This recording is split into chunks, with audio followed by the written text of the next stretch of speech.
वक्रतुंड महाकाय सूर्यकोटि समप्रभा निर्विघ्नं कुरु मे देव सर्वकार्येषु सर्वदा। ओम नमः शिवाय। नमस्कार प्रिय भक्तगणों, बुधवार का दिन बड़ा ही खास होता है और इस दिन भगवान गणेश जी की पूजा की जाती है। गणेश जी में आस्था रखने वाले लोग इस दिन बड़ी ही श्रद्धा के साथ उनकी पूजा और अर्चना और व्रत भी करते हैं। इस दिन बुध ग्रह का भी पूजा किया जाता है।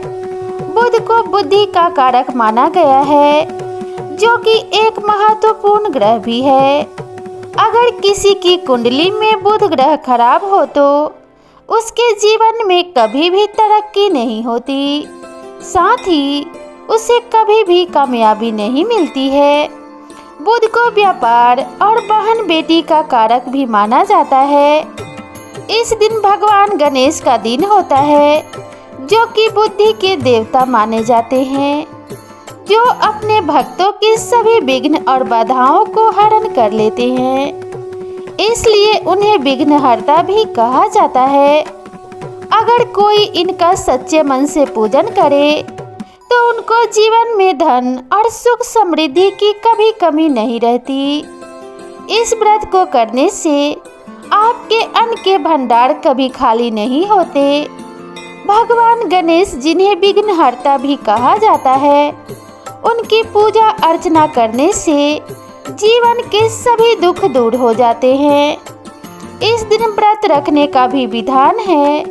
अगर कोई इस दिन सच्चे मन से गणेश जी की आराधना करता है तो उसके जीवन में धन और सुख समृद्धि की कभी कमी नहीं रहती।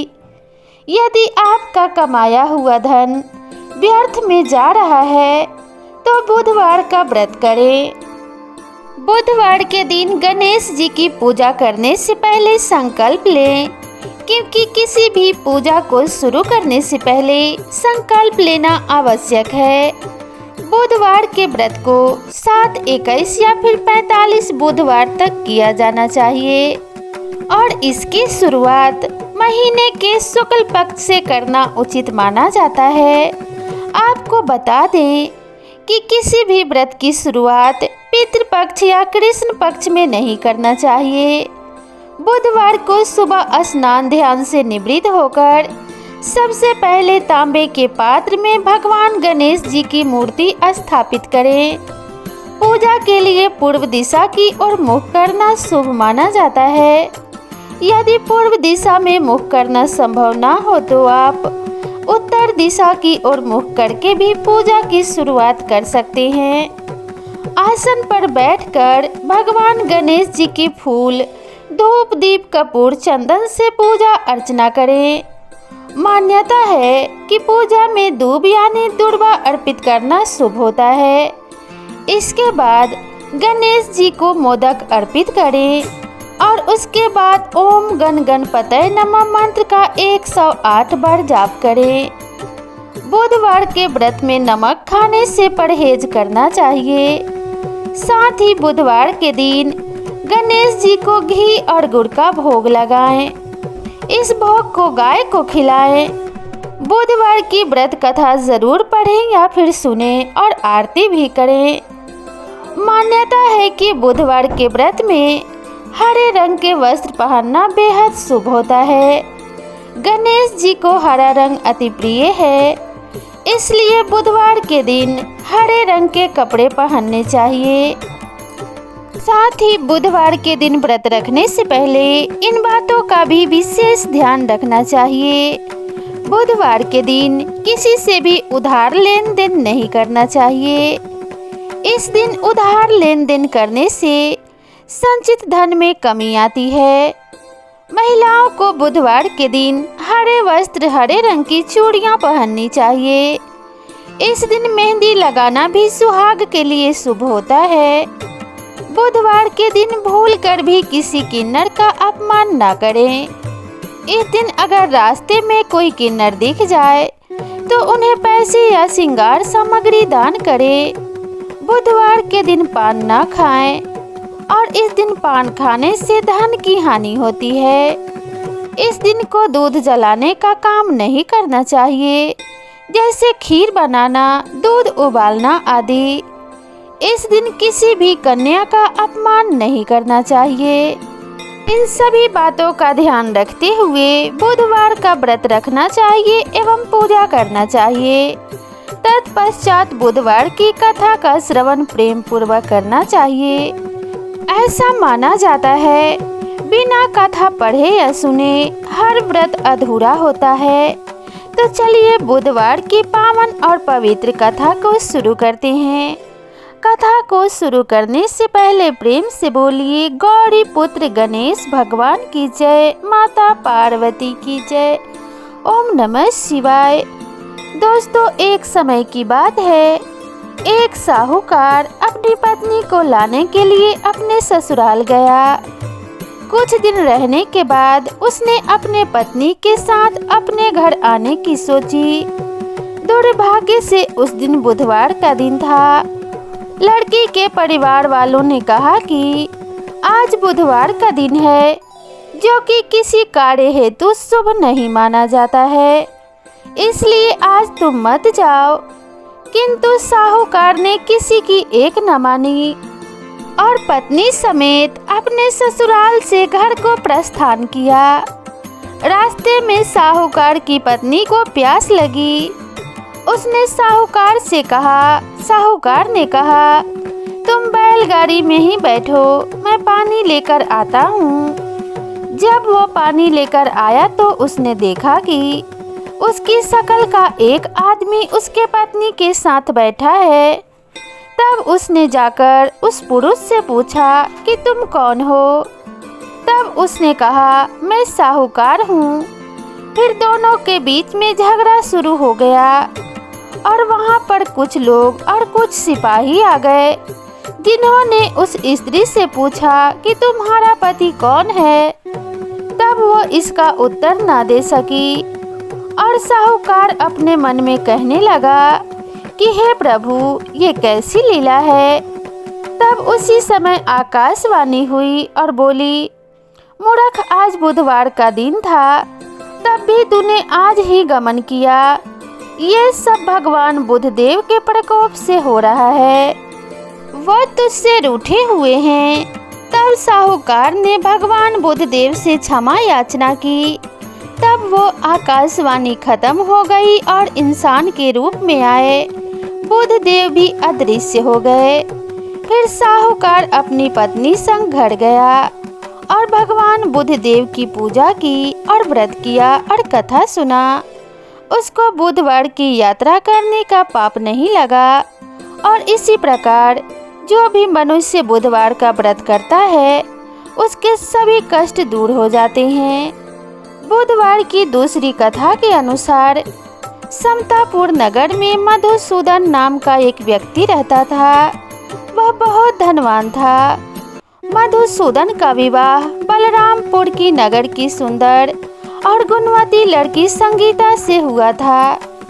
एक बार मधुसूदन अपने पत्नी को लेने के लिए बुधवार के दिन बलरामपुर गया। मधुसूदन ने पत्नी के माता पिता से संगीता को विदा कराने के लिए कहा। संगीता के माता पिता बोले, बेटा, आज बुधवार है, बुधवार को किसी भी शुभ कार्य के लिए यात्रा नहीं करते। लेकिन मधुसूदन नहीं माना। उसने ऐसी शुभ अशुभ बातों को नहीं मानने की बात कही। बहुत आग्रह करने पर संगीता के माता पिता ने विवश होकर दोनों को विदा कर दिया। दोनों ने बैलगाड़ी से यात्रा प्रारंभ की। 2 कोस की यात्रा के बाद उसकी गाड़ी का एक पहिया टूट गया। वहां से दोनों पैदल ही यात्रा करने लगे। रास्ते में संगीता को प्यास लगी। मधुसूदन उसे एक पेड़ के नीचे बैठाकर जल लेने चला गया। थोड़ी देर बाद जब मधुसूदन कहीं से जल लेकर वापस आया तो वह बुरी तरह से हैरान हो उठा, क्योंकि उसकी पत्नी के पास उसकी ही शकल का एक दूसरा आदमी बैठा था। संगीता भी मधुसूदन को देखकर हैरान रह गई। वह दोनों में कोई अंतर नहीं कर पाई। मधुसूदन ने उस व्यक्ति से पूछा कि तुम कौन हो और मेरी पत्नी के पास क्यों बैठे हो। मधुसूदन की बात सुनकर उस व्यक्ति ने कहा, अरे भाई, यह मेरी पत्नी संगीता है। मैं अपनी पत्नी को ससुराल से विदा करा कर लाया हूँ। लेकिन तुम कौन हो जो मुझसे ऐसा प्रश्न कर रहे हो? मधुसूदन ने लगभग चीखते हुए कहा, तुम जरूर कोई चोर या ठग हो। यह मेरी पत्नी संगीता है। मैं इस पेड़ के नीचे बैठाकर जल लेने गया था। इस पर उस व्यक्ति ने कहा, अरे भाई, तुम झूठ क्यों बोल रहे हो? संगीता को प्यास लगने पर जल लेने तो मैं गया था। मैंने तो जल लाकर अपनी पत्नी को पिला भी दिया है। अब तुम चुपचाप यहाँ से चलते बनो, नहीं तो किसी सिपाही को बुलाकर तुम्हें पकड़वा दूंगा। दोनों एक दूसरे से लड़ने लगे। उन्हें लड़ते देखकर बहुत से लोग वहाँ एकत्र हो गए। नगर के कुछ सिपाही भी वहाँ आ गए। सिपाही उन दोनों को पकड़कर राजा के पास ले गए। सारी कहानी सुनकर राजा भी कोई निर्णय नहीं कर पाया। संगीता भी उन दोनों में से अपने वास्तविक पति को पहचान नहीं पा रही थी। राजा ने दोनों को कारागार में डाल देने के लिए कहा। राजा के फैसले पर असली मधुसूदन भयभीत हो उठा। वह कहने लगा कि हे भगवान, यह सब क्या हो रहा है? तभी आकाशवाणी हुई, हे मधुसूदन, तूने संगीता के माता पिता की बात नहीं मानी और बुधवार के दिन अपने ससुराल से प्रस्थान किया। यह सब भगवान बुद्धदेव का प्रकोप है और इसी कारण तेरे साथ यह सब हो रहा है। मधुसूदन ने भगवान बुद्धदेव से प्रार्थना की कि हे भगवान बुद्धदेव, मुझे क्षमा कर दीजिए। मुझसे बहुत बड़ी गलती हो गई। भविष्य में अब कभी बुधवार के दिन यात्रा नहीं करूँगा और सदैव बुधवार को आपका व्रत किया करूँगा। मधुसूदन के प्रार्थना करने से भगवान बुद्धदेव ने उसे क्षमा कर दिया। तभी दूसरा व्यक्ति राजा के सामने से गायब हो गया। राजा और दूसरे लोग इस चमत्कार को देखकर हैरान रह गए। भगवान बुद्धदेव की इस अनुकंपा से राजा ने मधुसूदन और उसकी पत्नी को सम्मान पूर्वक विदा किया। कुछ दूर चलने पर रास्ते में उन्हें वही बैलगाड़ी मिल गई। बैलगाड़ी का टूटा हुआ पहिया भी जुड़ा हुआ था। दोनों उसमें बैठकर समतापुर की ओर चल दिए।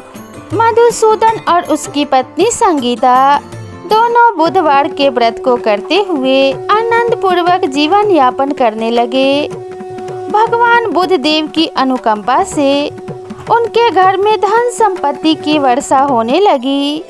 जल्दी ही उनके जीवन में खुशियां ही खुशियां भर गई। बुधवार का व्रत करने से स्त्री पुरुषों के जीवन में सभी मंगल कामनाएं पूरी होती हैं और व्रत करने वाले को बुधवार के दिन किसी आवश्यक काम से यात्रा करने पर भी किसी प्रकार का कोई कष्ट नहीं होता। तो प्रेम से बोलिए ओम श्री गणेशाय नमः।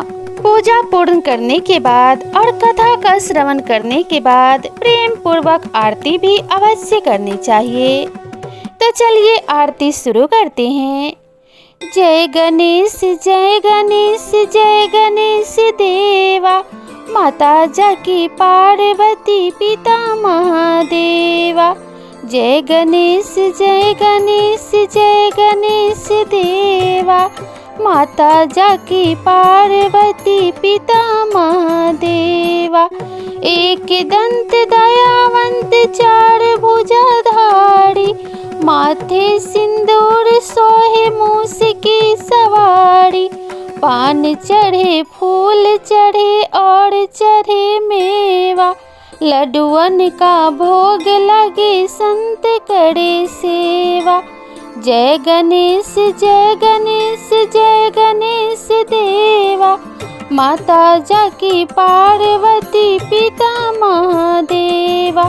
अंधन को आँख देते कोढ़िन को काया। बाझन को पुत्र देते निर्धन को माया। सूर्य श्याम शरण आए सफल कीज सेवा। जय गणेश जय गणेश जय गणेश देवा। माता जाकी पार्वती पिता महादेवा। जय गणेश जय गणेश जय गणेश देवा। दीनन की लाज रखो शंभु सूतकारी। कामना को पूर्ण करो जय बलिहारी। जय गणेश जय गणेश जय गणेश देवा। माता जाकी पार्वती पिता महादेवा। तो प्रेम से बोलिए गौरी पुत्र गणेश भगवान की जय, माता पार्वती की जय। ओम नमः शिवाय। तो दोस्तों, जिस प्रकार से भगवान बुद्धदेव और गणेश जी की कृपा से उन सभी के कष्ट दूर हुए थे, उसी प्रकार से सभी भक्तजनों का कल्याण हो और भगवान बुद्धदेव की कृपा से आपके जीवन से सभी विघ्नों का नाश होए और सुख समृद्धि का वास हो जाए। तो इसी कामना के साथ आप सभी से विदा लेते हैं। मिलते हैं नई वीडियो में नई कथा और नई कहानी के साथ। तब तक के लिए राधे राधे।